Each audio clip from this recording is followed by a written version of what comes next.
Queridos irmãos, vamos assim mais uma vez, nos preparando para mais esse estudo deste Evangelho bendito de nosso Mestre e amigo Jesus. Possamos nos abrir bem, deixar o nosso coração receptivo para as luzes e bênçãos que a espiritualidade nos traz em cada oportunidade de estudo, de conexão com Jesus.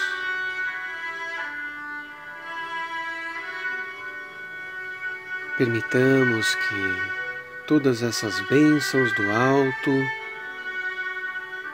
nos preencham, fortalecendo o nosso espírito, clareando a nossa mente, desanuviando de preocupações, de tensões, confortando o nosso coração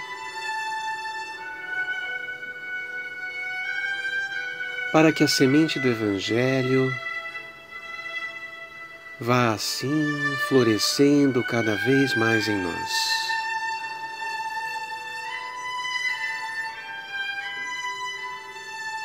Nós agradecemos a esses amigos espirituais que sempre nos acompanham, nos ajudando a compreender esses ensinamentos tão importantes,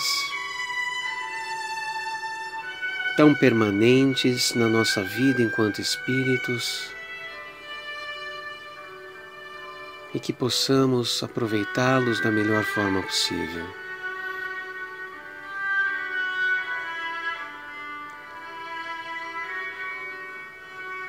Deixemos que Jesus possa vibrar no nosso íntimo,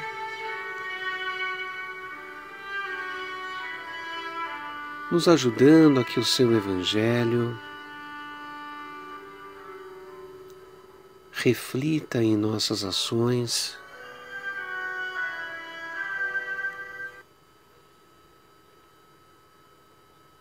nos nossos pensamentos, nas nossas palavras, e que possamos assim amarmos-nos para amar.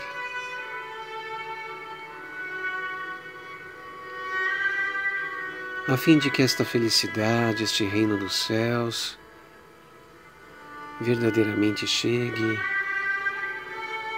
e seja uma realidade no nosso ser. Agradecemos ao Pai da vida por tudo que nos oferece, por seu amor, por sua solicitude,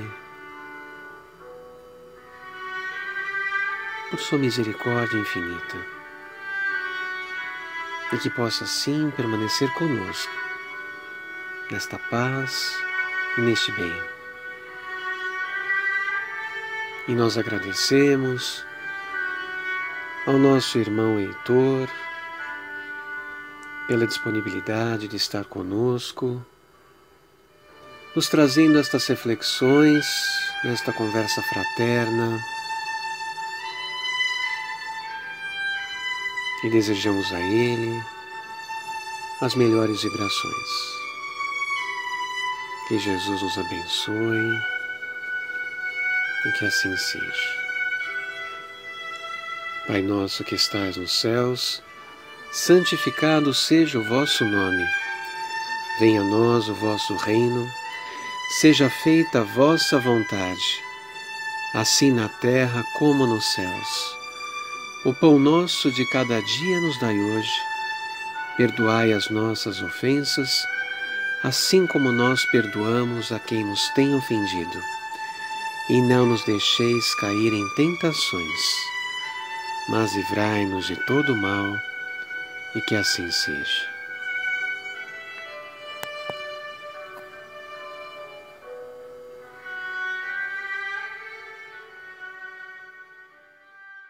Pouco lhes direi com que autoridade estou fazendo essas coisas. O que acham? Havia um homem que tinha 2 filhos. Chegando ao primeiro, disse: filho, vá trabalhar hoje na vinha. E este respondeu: não quero. Mas depois mudou de ideia e foi. O pai chegou ao outro filho e disse a mesma coisa. Ele respondeu: sim, senhor. Mas não foi. Qual dos 2 fez a vontade do pai? O primeiro. Responderam eles. Jesus lhes disse: digo-lhes a verdade. Os publicanos e as prostitutas estão entrando antes de vocês no reino de Deus. Porque João veio para lhes mostrar o caminho da justiça e vocês não creram nele. Mas os publicanos e as prostitutas creram. E mesmo depois de verem isso, vocês não se arrependeram nem creram nele. Olá, queridos amigos e irmãos. Para quem não me conhece, eu sou o Heitor Bose. Sou trabalhador da Serra das Fraternidades, auxilio no grupo da juventude, auxilio no grupo de pais, que faz parte da evangelização infantil, e agradeço a oportunidade de estar aqui. Estou muito feliz por poder comentar essa parábola e aprendermos juntos, né? Porque o mais importante é estar sempre nos estudos. É óbvio, se estivéssemos juntos, nós poderíamos trocar experiências, informações, pois enriqueceria ainda mais o aprendizado. Mas que bom que continuamos firmes nos estudos, né? O importante realmente é que, frente a essas dificuldades, nós não desistamos. Imagine se nos dissesse lá no começo de março, quando estávamos vendo aquelas imagens da pandemia na China, iniciando na Europa, e nós escutássemos que nós teríamos que ficar 3 meses ou 6 meses em isolamento social. O que nós diríamos, o que nós pensaríamos?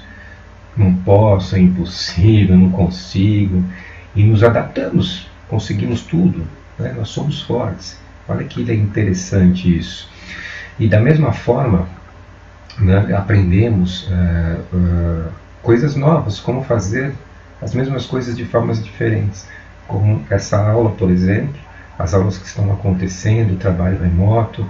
Até já vou pedindo aí desculpas, porque eu tenho que clicar algumas coisas para colocar algumas imagens, fazer algumas... E eu posso me perder. Se eu me perder, vocês me perdoem. Porque a gente está aprendendo a lidar aí com essas ferramentas, né? Mas ainda bem que temos. Parabéns a todos, né, por continuarem nos estudos. Que Jesus abençoe. Essa é a nossa conversa. E vou agradecendo ao Renato e a nossa Casa Serra das Fraternidades, que tanto nos ofertam oportunidades de aprendizado, de conhecimento. A minha gratidão a esse irmão Renato, que é carinhoso, é um irmão acolhedor, que traz sempre uma palavra que nos acolhe, que nos conforta. Então, a minha gratidão, viu, Renato? Jesus ensinava por parábolas. Essa metodologia de Jesus nos traz a necessidade de reflexão e entendimento para a fixação desse aprendizado. Ele não entrega a resposta pronta, ela faz com que nós possamos pensar e aplicar em nossa vida quando estivermos preparados, ou seja, cada um no seu momento. Ela é atemporal e individual, dependendo do grau evolutivo de cada um. Como nessa passagem que nós vamos estudar hoje, falar hoje, dentre de mais outras, Jesus é questionado sobre a sua autoridade. E ele faz uma pergunta para os próprios doutores da lei que a respondam. Então ele não entrega pronto, até porque ele sabe da intenção deles. E essa forma de ensino é meu sonho para a educação.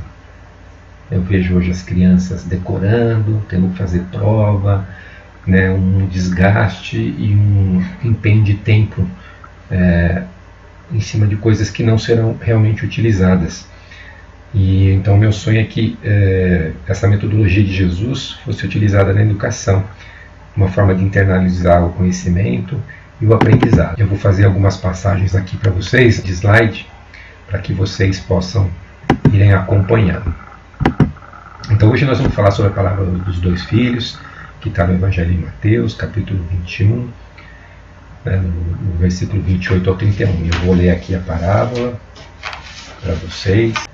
Então Jesus estava lá no templo de Jerusalém, tendo ido ao templo, ensinava ao povo, anunciando-lhes o Evangelho. Chegaram-se a ele os chefes e dos sacerdotes, os escribas e os anciãos, e o interpelaram com que autoridade fazia tais coisas. No dia anterior foi aquela passagem do templo. Não vou colocar o contexto histórico, porque nós não temos tempo. Eu até recomendo a palestra do Arthur Valadares, que eu assisti para desculpa essa aula, para que ele fala bastante sobre o contexto histórico, é importante. E onde Jesus condena o comércio lá no templo, né, e diz que lá deveria ser uma casa de oração do Pai, não uma cova de ladrões. E é óbvio que eles estavam incomodados com o crescimento da popularidade de Jesus e Jesus os enfrentava. E Jesus sabia da intenção deles, que era fazê-los cair, que fazer o mestre cair em contradição perante a lei judaica. E para que ficasse evidente a hipocrisia deles, lhe propôs em seguida a parábola. E aí eu vou ler aqui para vocês. O que vocês acham disso? Certo homem tinha 2 filhos. Ele foi ao mais velho e disse: Filho, vá trabalhar hoje na vinha. Então, vamos lá. 2 filhos, perguntou ao primeiro, para ir trabalhar na vinha. O filho respondeu: Não quero. Mas depois arrependeu-se e foi. O pai dirigiu-se ao outro filho e disse da mesma coisa. E esse respondeu: Sim, senhor, eu vou. Mas não foi. E aí ele pergunta: Qual dos 2 fez a vontade do pai? E o chefe dos sacerdotes e os anciãos do povo responderam: O filho mais velho. Então Jesus lhe disse: Pois eu garanto a vocês, os cobradores de impostos e as prostitutas vão entrar antes de vocês no reino dos céus. E ele volta a afirmar a questão de João, porque ele havia perguntado se o batismo de João era de Deus, era dos céus ou do povo. E os sacerdotes também não responderam, porque eles iriam cair em contradição. E ele diz assim: Porque João veio até vocês mostrar o caminho da justiça e vocês não acreditaram nele. Os cobradores de impostos e as prostitutas acreditaram nele. Vocês, porém, mesmo vendo isso, não se arrependeram para acreditar nele. Então essa é a parábola que é apresentada aí para a nossa conversa de hoje. Então vamos lá. Nesse contexto, Jesus já deixa claro e reafirma que Deus é um Pai amoroso e misericordioso, que Ele acolhe todos e afirma que todos entrarão no reino dos céus.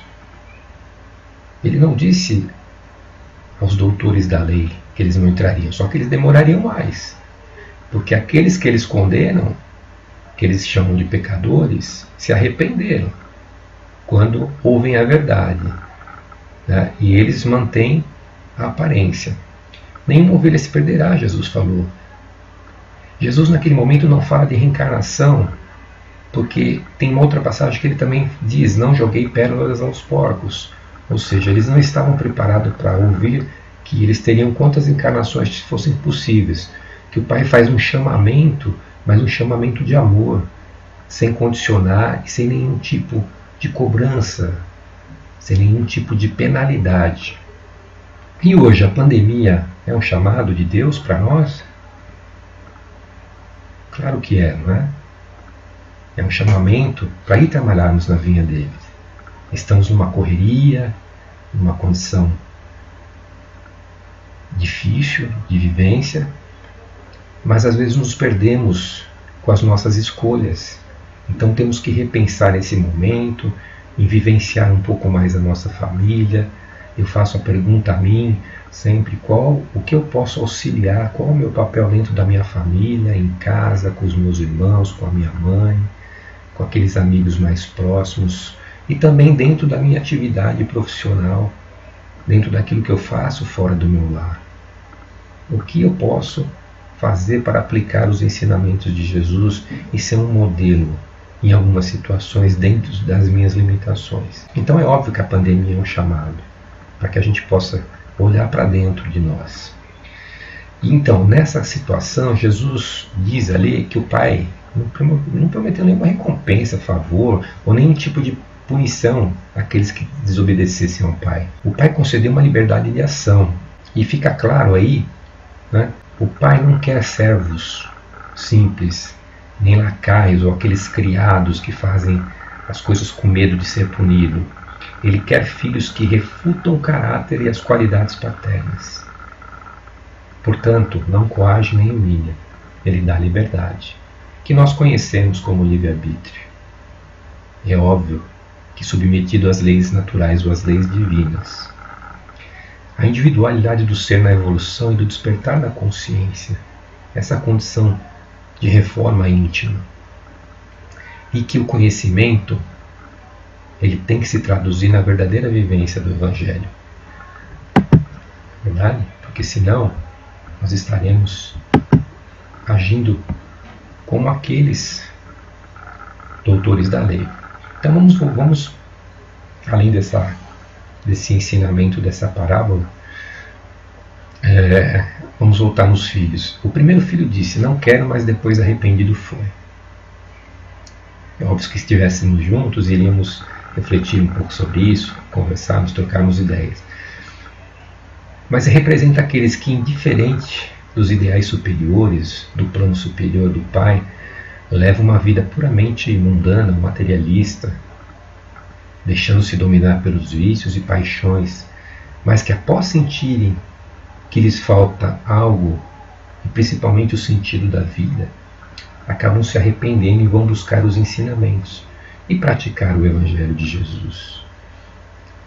Esse filho representa a nossa caminhada, o despertar da consciência, o autoconhecimento, a busca da reforma íntima. E qual é um exemplo que nós poderíamos utilizar, bem conhecido, desse filho? Saulo de Tarso, que perseguiu os cristãos e posteriormente se tornou um seguidor e discípulo de Jesus. E o segundo filho? Irei, Senhor, mas não foi, que disse. Irei, Senhor, mas não foi.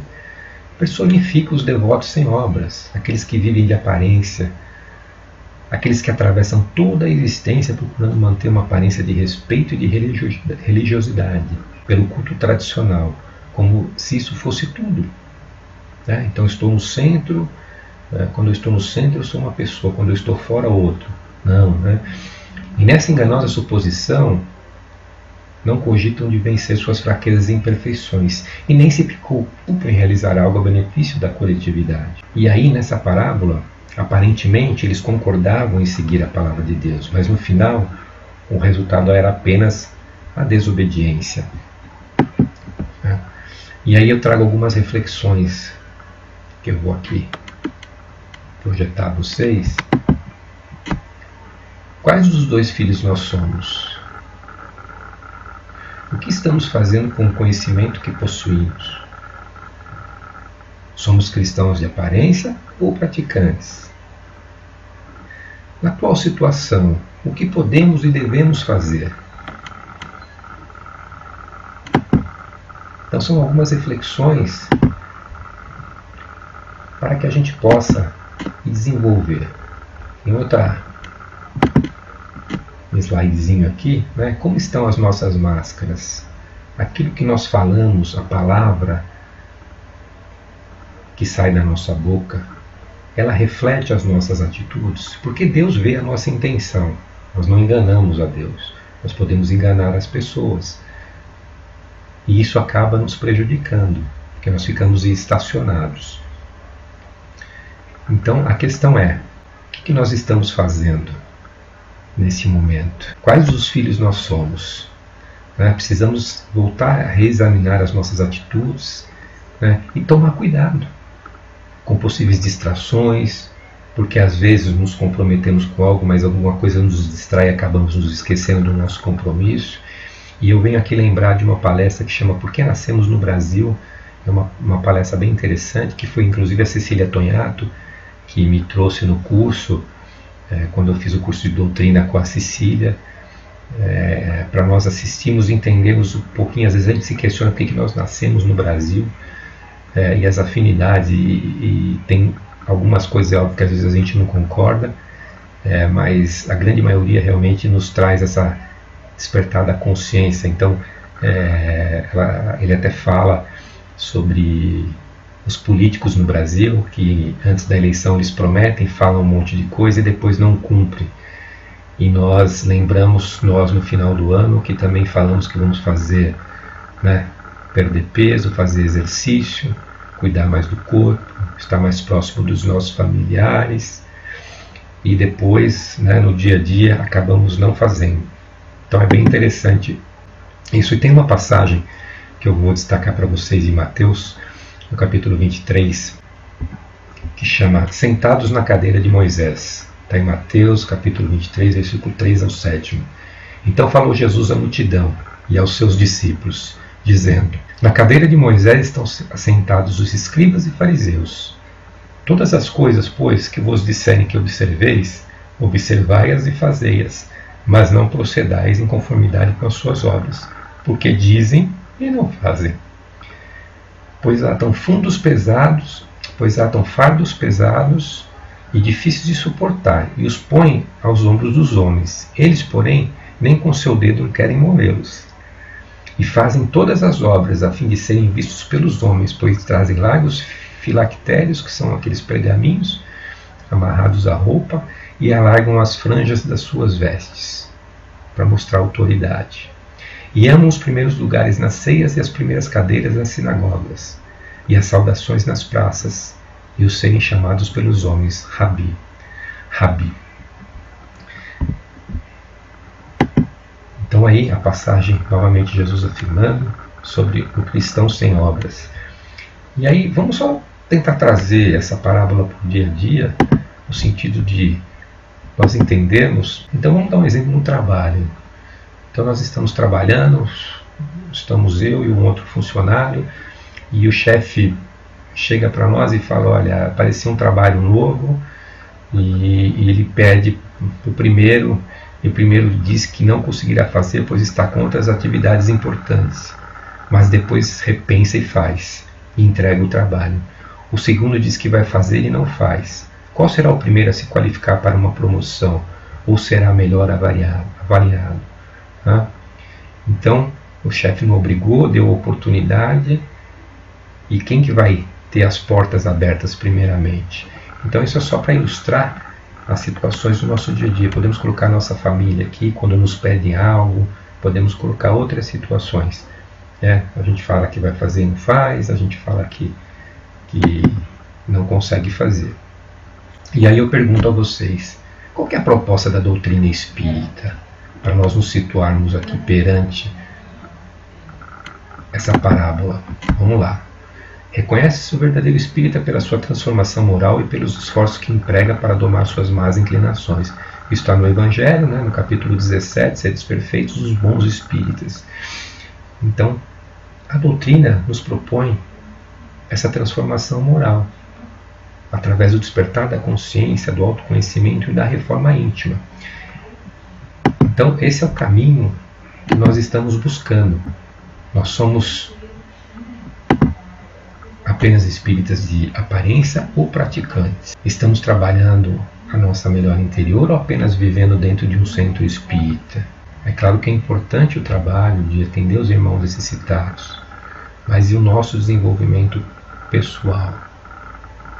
Aí eu chego em casa, não sou indulgente, não sou paciente, sou muito exigente com os outros. Podemos pegar um exemplo de um profissional, por exemplo, um médico, que ele trabalha no centro espírita, mas não é indulgente, não é paciente com os seus pacientes no consultório. E todos nós, o que a reflexão das nossas profissões, o que nós estamos fazendo, como nós tratamos as pessoas, sejam subordinados, sejam superiores, sejam os nossos pares. Ou seja, nós devemos ser cristãos no nosso dia a dia. E a doutrina, o que é importante para nós? Que a gente aceite a nossa própria sombra. Nós somos imperfeitos numa caminhada de desenvolvimento. Nós temos que trabalhar o auto-perdão, o nosso auto-amor. Nós temos que entender que nós somos seres factíveis de perfeição, mas não somos perfeitos. Então nós não podemos ficar ressentidos, porque isso nos trava, isso nos traz inércia. E nós temos que ter coragem de assumir os deveres cristãos. Temos vontade. Isso que nós estamos fazendo, o estudo, a prece nos momentos de dificuldade, que é pedir, saber pedir para Deus que nos dê sabedoria para passar pelos problemas, não pedir milagres, mas sim a força e a sabedoria, e trabalhar o erro como instrumento de aprimoramento. Errei, vamos para frente, vamos tentar. O Edson sempre diz nas subidas vibratórias deles, que aquele é o primeiro dia da nossa existência, então o que passou foi aprendizado, e sem trabalhar a indulgência conosco mesmo, não sermos tão, nos cobrarmos tanto, indulgente com o outro, com a vontade alheia, com a condição alheia, e o perdão ao próximo, né? Porque isso também nos atrava. E aí, eu vou dividir com vocês aqui esse questionamento. O que estamos fazendo com esse conhecimento espiritual que adquirimos? O que nós já sabemos até agora? O que nós estamos fazendo? Estamos aplicando bem? Estamos colocando em serviço? Dando frutos? Ou somos apenas uma figueira frondosa, de linda aparência, mas que não dá frutos e não faz sombra para aqueles que passam pela nossa estrada, e que não alimentamos aqueles que passam no nosso caminho? Queridos irmãos, devemos tomar bastante cuidado e estar atentos aos nossos comentários e pensamentos. Quais os nossos comportamentos diante das situações do dia a dia? Lembrando, como já falamos no exemplo do médico das nossas profissões, que nós temos que ser cristãos a todo momento. Somos aqueles que, por conhecerem às vezes o Evangelho, ficamos observando o comportamento alheio, repreendendo ou julgando, nos achando melhores que os nossos irmãos.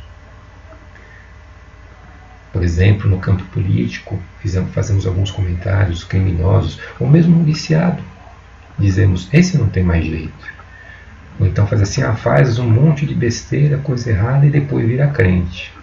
Está enganando quem? Então, nós devemos tomar cuidado, porque às vezes somos nós que estamos lançando aquela primeira pedra, sem saber o que passa naquele coração. Lembra da parábola, Jesus não condenou. Falou, esse vai demorar um pouco mais. Estava alertando, dando oportunidade. Não é? Lembro da passagem da mulher adúltera, do livro Boa Nova, que foi apresentado no curso, os bastidores, depois daquela passagem, que está no capítulo 13, que eu vou pegar aqui para nós lermos, que vale a pena ler essa passagem. Então nós sabemos aquela situação que aconteceu, só que quando Jesus estava só com os discípulos, eles perguntam a Jesus, por que não condenar aquela mulher de vida censurada aos olhos de todos? Não se tratava de uma adúltera? E João se aproxima e pergunta, mestre, por que não condenasse a meretriz de vida infame? Jesus fixou no discípulo um olhar calmo e bondoso e redarguiu, quais as razões que apresenta em favor dessa condenação? Sabes o motivo por que essa pobre mulher se prostituiu? Terá sofrido alguma vez a dureza das vicissitudes que ela atravessou em sua vida? Ignoras o vulto das necessidades e das tentações que a fizeram sucumbir a meio do caminho? Não sabe quantas vezes tem sido ela objeto do escárnio dos pais, dos filhos, dos irmãos e das mulheres mais felizes? Olha só, das mulheres mais felizes. Às vezes nós homens estamos passando pela mesma condição e a gente não se coloca no lugar do outro. Jesus continua, não seria justo agravar-lhes os padecimentos infernais da consciência pesarosa e sem rumo. Então ela já estava perturbada. E aí mesmo assim João exclamou, defendendo os princípios da lei antiga, ela pecou e fez jus à punição. Não está escrito que os homens pagarão cetil por cetil em seus próprios erros? O mestre sorriu sem se perturbar e esclareceu. Ninguém pode contestar que ela tenha pecado. Quem está irrepreensível na face da terra? Há sacerdotes da lei, magistrados e filósofos que prostituíram suas almas por mais baixo preço. Contudo, ainda não lhes vi os acusadores. A hipocrisia costuma campear imune, enquanto se atiram pedras ao sofrimento, João. João, o mundo está cheio de túmulos caiados. Deus, porém, é o Pai de bondade infinita que aguarda os filhos pródigos em sua casa. Poder-se-ia desejar para a pecadora humilde tormento maior do que aquele a que ela própria se condenou por tempo indeterminado? Quantas vezes lhe tem faltado pão à boca faminta ou a manifestação de um carinho sincero à alma angustiada? Raras dores no mundo serão idênticas às agonias de suas noites silenciosas e tristes. Esse, o seu doloroso inferno, sua aflitiva condenação, é que em todos os planos da vida um instituto da justiça divina funciona naturalmente, com seus princípios de compensação. Então não somos nós que devemos julgar e condenar e punir, e sim a própria justiça divina. Então nós temos que tomar bastante cuidado, né, com relação àquilo que nós fazemos aos outros, né? Eu tenho até uma passagem que eu já comentei até no grupo de pais, em que saindo aqui da minha casa, eu moro próximo ao centro de Santo André, tem aqueles meninos que lavam o vidro do carro, e estávamos eu, minha esposa e meu filho, e tinha um que era o chefe deles e que batia na cabeça e cada um dando um tapinha, alguma coisa, e meu filho ficou indignado e disse assim: vamos chamar a polícia, porque ele está batendo, ele é maior, ele está batendo nos menores. E nós dissemos ao Gabriel que nós não sabíamos a condição daquele menino, que ele estava errado sim, mas provavelmente ele foi criado daquela forma, então ele deve ter recebido muito tapa na cabeça, e era uma forma dele alertar os irmãos, ou aqueles que ele estava coordenando ali. Então a gente às vezes tem que se colocar na condição, né, deles, a oportunidade que eles tiveram e a nossa. Então esse cuidado na questão do julgamento, na questão daquilo que nós falamos, não é? Então, né, é importante que nós observemos a nós próprios, né, para tentarmos nos transformar, utilizando os erros que nós vivenciamos como alavancas do aprimoramento espiritual, tentando compartilhar os ensinamentos através das atitudes, palavras e os nossos sentimentos. Aquele que, ao invés de condenar, mostra que nunca é tarde para começar, para recomeçar. Então, olha que diferença quando nós vemos alguma coisa e a nossa condição de poder auxiliar, dizendo: nunca é tarde, meu amigo. Faça a sua prece, se ligue a Deus, nosso Pai, busque o Evangelho de Jesus e recomece. E que apresente a misericórdia divina como caminho que o Pai de amor nos recebe, que nós nunca estamos sozinhos. Devemos tomar bastante cuidado com as nossas palavras. Por exemplo, quando comentamos sobre um viciado de drogas, que já falei atrás, e dizemos: esse não tem mais jeito, nós estamos falando isso para os nossos filhos. Como eles estão vendo essa questão da humanidade? Eu busquei uma informação do número de suicídios, e a OMS publicou agora no ano passado, 2019, um levantamento de 2016, em que 800 milhões de pessoas se suicidaram. Então o que nós estamos dizendo aos nossos jovens? O que está saindo da nossa boca? E o que nós podemos fazer nessa situação atual, que está muita gente em desespero e aflição, né, passando por síndrome de pânico, depressão, problemas de tentativa de suicídio? Nós temos o que? A prece, nós temos pensamento positivo, a esperança e a fé no futuro, trabalharmos a gratidão, fazer aquelas vibrações através dos vários grupos que temos, com cuidado, né? Da forma com que a Casa Espírita nos orienta, trabalhar palavras edificantes e consoladoras frente aos nossos irmãos que estão doentes do corpo, da alma, deprimidos, trabalhar intensamente a paciência, o amor, o carinho com esses irmãos queridos.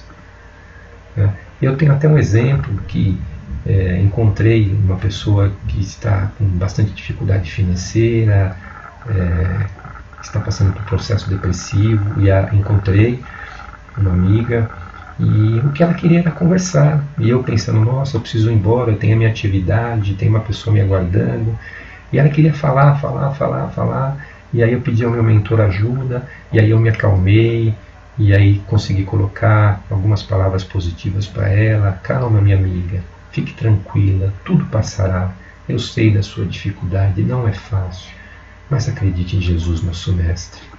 E fui acalmando o coração dela, e fui trabalhando a minha paciência, a minha tolerância, a piedade, todas essas virtudes que nós temos que desenvolver ainda.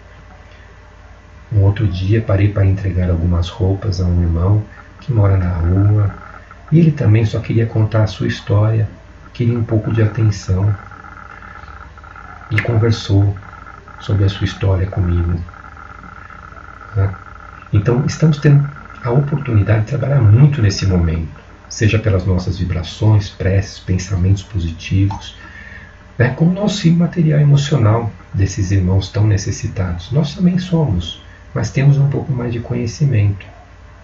E às vezes nós ficamos pensando em grandes coisas, sendo que existem tantas pequenas coisas ao nosso alcance que podem fazer uma grande diferença na vida de pessoas que estão próximos de nós. Uma pequena conversa, um sorriso, uma palavra edificante, mostrando que alguém se preocupa com ela, que Jesus realmente está presente nas nossas vidas. E eu estou trazendo aqui para vocês uma pergunta que vem do Livro dos Espíritos, que é da inércia, que está no capítulo 1 da Lei Divina Natural, o Bem e o Mal. É a 642. Então ela diz o seguinte: Kardec pergunta aos espíritos: para agradar a Deus e assegurar a sua posição futura, bastará que o homem não pratique o mal? E os espíritos respondem: não, cumpre-lhe fazer o bem no limite de suas forças, porquanto responderá por todo o mal que haja resultado de não haver praticado o bem. Então olha a nossa responsabilidade. Quanto mais nós sabemos, mais nós temos que trabalhar, não é? E aí eu vou fazer uma outra pergunta que veio para mim esses dias, para que eu reflita sobre isso. Eu estou trazendo e compartilhando com vocês. O que Jesus espera de nós aqui no Brasil? Nós que temos o princípio inteligente na Terra, temos a responsabilidade de cuidar do nosso planeta. Vocês concordam? Como que nós enxergamos as plantas, os animais, o oceano? São nossos irmãos, aqueles mais vulneráveis que nós precisamos cuidar? Como exemplo, a natureza. Nós falamos do aquecimento global e do efeito estufa. Mas o que realmente nós estamos fazendo? Qual a nossa contribuição com relação a isso? Nós somente andamos de carro, onde a queima de combustível fóssil, por consequência, gera o CO2, né, que ajuda nesse processo do aquecimento global. Gente, o aumento de consumo da carne bovina no Brasil dobrou na última década, que gera aumento de pastagens, queimadas, né, o gás metano, a produção do gás metano pelo gado. E o lixo, quanto de lixo nós geramos? Não sei se vocês assistiram aquele filme que fala do oceano, que o quanto nós geramos de lixo para o oceano, que é o Aquaman, e o que eles nos devolvem depois. É um filme interessante para nós tomarmos um ponto de consciência sobre o oceano. Por exemplo, aqui no Brasil nós temos o aquífero Guarani. Algumas ONGs, eu vi uma reportagem esses dias, estão fazendo um trabalho lindo, gente, de reflorestamento ali nas nascentes. Eles fizeram um mapeamento dos locais onde há captação de retroalimentação pela água da chuva do aquífero Guarani. Se alguém fizer alguma coisa ali, não são em todos os lugares. Então tem pessoas trabalhando no reflorestamento, cuidando dessas partes. Outras já optam por explorar essas nascentes como pontos turísticos.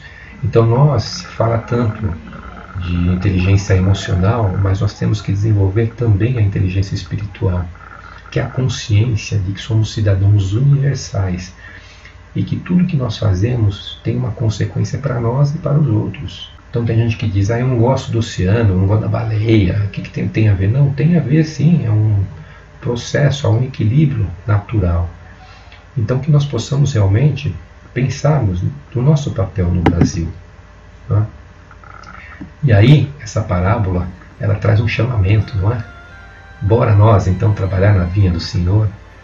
Vamos ser aquele filho que às vezes fala que não e que vai trabalhar na vinha do Senhor depois, nos chamamentos dos nossos irmãos aqui, dos nossos parentes, dos nossos amigos, das situações conosco mesmo, né? Então, que realmente Jesus abençoe todos desse curso, os dirigentes, todos nós que estamos buscando o conhecimento, o suporte, agradecendo aos mentores da Seara, o carinho de todos e a paciência para que possamos juntos desenvolver esse reino de Deus em nossos corações. Que nossas pequenas luzes se juntem, que iluminem o nosso caminho e dos irmãos que passarem por nós. Que sejamos o sal da terra, alegrando e dando sentido à nossa vida e aos nossos irmãos. Seja com os nossos lares, em nossos lares e por onde passarmos. Que sejamos as figueiras que distribuam frutos de esperança, fé e caridade. Que sejamos os pequenos espelhos que reflitam a luz do Pai, atendendo ao seu chamamento, para que trabalhemos na sua vida. Que sejamos de braços abertos para acolher e consolar os irmãos que passarem pelo nosso caminho. Que assumamos o papel de servidores e divulgadores do Evangelho de Jesus, através dos nossos pensamentos, palavras e principalmente das nossas atitudes. Que nós possamos juntar a nossa mente ao nosso coração junto ao Evangelho de Jesus, para podermos praticar e cada vez estarmos mais próximos desse nosso Mestre querido. Agradeço novamente a oportunidade de estar aqui com vocês, de algumas reflexões que me auxiliaram muito nesse estudo para preparar essa aula. Então agradeço novamente essa oferta e que eu possa estar com vocês neste momento, aproveitando esse chamamento. Aqui as referências bibliográficas da Bíblia, das passagens, do Evangelho segundo o Espiritismo, da palestra que eu comentei do Arthur Valadares, que é muito interessante vocês assistirem, as perguntas do Livro dos Espíritos, os ensinos e parábolas de Jesus, do curso, e esse link da parábola dos dois filhos. Então, novamente agradeço a todos vocês por tudo isso e espero que todos estejam bem, continuem bem e que Jesus nos abençoe a todos. Que assim seja. Graças a Deus.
Sim.